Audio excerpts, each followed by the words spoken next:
Have you ever just looked at the world and felt like something's off? Like it isn't quite running on the software we were all told it was. You see these little glitches, right? Moments where things just don't add up. Well, today we are diving into a really powerful mental model that might just explain those glitches. It's a whole new way to see reality. I mean, think about it. We're taught from a young age that if you pull this lever in society, you'll get that result. But what happens when you pull the lever and something completely bonkers happens instead? We're not talking about small little bugs here. We're talking about system-wide failures that make you question the entire machine. Okay, check this out. This is a perfect example. On this chart, you're seeing the economic activity from Minnesota and Wisconsin during the pandemic. Now, these two states took totally different approaches to lockdowns. One was strict, the other wasn't. But just look at those lines. They're practically identical. The policies were polar opposites, but the outcome was the same. So it really makes you wonder, if the official policies didn't cause this, what did? It's a huge sign that the map we've been given just doesn't match the territory we're in. And hey, it's not just in government policy. Take the business world. Brands like Bud Light and Disney, they made these big, calculated moves to align with certain social values. They thought they knew exactly what would happen, but instead they ran smack into a wall of backlash they never saw coming. It's like the old playbook for marketing is just glitching out in real time. So you've got glitches in politics, glitches in business. Fascinating stuff. But what if the rabbit hole goes way, way deeper? What if the cracks aren't just in the walls, but in the very foundation of how we understand reality? One of our sources makes this absolutely stunning claim that even our most basic math, our simple 1 + 1, could be built on a false axiom. Now that is a deep-level glitch. It suggests we need a whole new tool to see what's really going on. So if our old models are broken, if the maps are all wrong, how do we find our way? We need a totally different way of thinking. And that's where this incredible mental tool called inversion comes into play. Inversion sounds complicated, but it's actually super simple and incredibly powerful. All it is this. You take a core belief, something you think is just obviously true, and you ask, what if the exact opposite is true? And you don't just ask it, you really explore it. It's about finding hidden truths by completely flipping the script. Let's use a real-world example. For decades, the entire business world chanted the mantra, inventory is waste. This led to these hyper-efficient, just-in-time supply chains. But the inversion of that idea is that inventory is insurance. Well, the pandemic proved that point in the most dramatic way possible, didn't it? The systems built for pure efficiency just shattered. But the ones that had those wasteful buffers, they turned out to be resilient. The inversion revealed that real strength isn't in efficiency, it's in resilience. And we see the exact same pattern in the world of software. The consensus view is that using these pre-built frameworks makes coding way easier and faster. But the inverted view, it reveals that all that simplicity is really just a loan. You're borrowing ease right now, but you are going to pay it back later with interest when you have to debug a messy, complex system you don't even fully understand.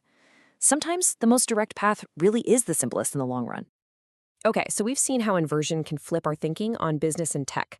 Now, let's get really ambitious. Let's take this powerful tool and apply it to some of the biggest systems that shape our entire world. Here is a dominant assumption that almost everyone, everywhere takes for granted. The US dollar is the unshakable foundation of the global economy. Its power is total, and it's a huge source of strength for America. All right, got it? Now, let's invert it. This table lays out the inversion perfectly, so let's walk through it, because this is fascinating. Look at that first row. The assumption. The dollar's too big to fail. The inversion. Its total dominance is actually its biggest weakness. It's a monoculture just waiting for a virus. Now look at the second row. We think sanctions are a tool of power, right?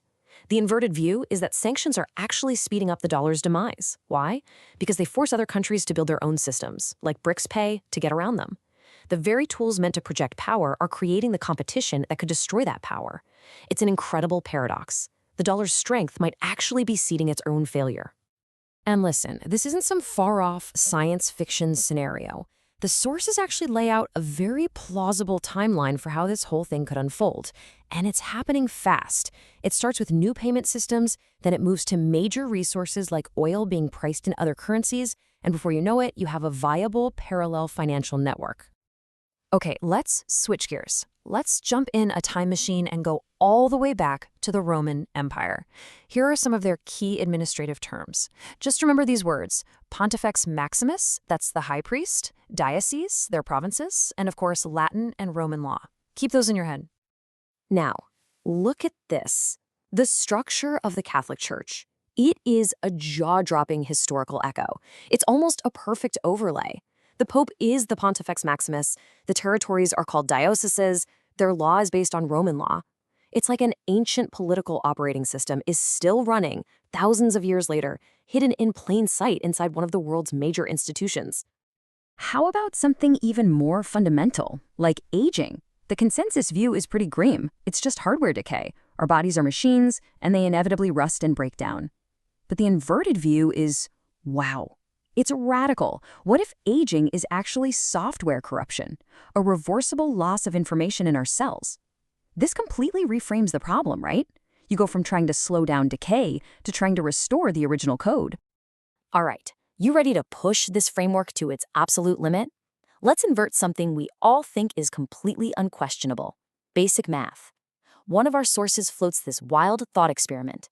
What if 1 times 1 isn't 1, but 2? The logic is that any action, even a conceptual one, has to have a reaction. It has to create something new. Now hold on, we're not about to rewrite math textbooks. The point here is to see how inversion can be used to question even our most rock-solid beliefs, just to see what new doors might open up. So far, we've inverted all these external systems: economics, history, even biology. Now for the really hard part. Let's turn that lens inward and use this tool on our assumptions about ourselves. A pretty common view, one that's often called realistic, is that humans are just fundamentally flawed, selfish, destructive. But the inverted view asks a powerful question. What if that isn't our true nature, but just a distortion? What if all those negative behaviors are just symptoms of being disconnected from a core that is actually loving and cooperative? And this leads us to the ultimate inversion about our own identity. Are we just biological machines with an expiration date? Or, as so many ancient traditions and modern consciousness researchers are suggesting, are we infinite consciousness, just having a temporary human experience? Because if that's true, it doesn't just change who we are, it changes everything we're capable of. So we've used inversion to look at finance, at history, at our own biology, and our own identity. And everywhere we look, we keep finding these hidden patterns, don't we? It kind of makes you wonder, what if all these separate glitches and inversions aren't separate at all? What if they're all just clues, all pointing to one final, ultimate inversion about the nature of reality itself? And that brings us to the final, most powerful inversion of them all. What if this flawed, confusing world isn't a prison designed to trap us, but a school designed to teach us? And what if the only lesson on the entire curriculum is to figure out that all this division we see is just an illusion? So if this is all a school, then the game itself, it isn't the enemy. It's the training ground. The challenges are the curriculum. The glitches are the clues. And that flips the entire script, doesn't it? We go from being victims of a broken system to being players in a cosmic game of waking up. So the real question isn't about how to fix the world. It's about choosing your role in it. Now that you can see the patterns, what game are you going to play?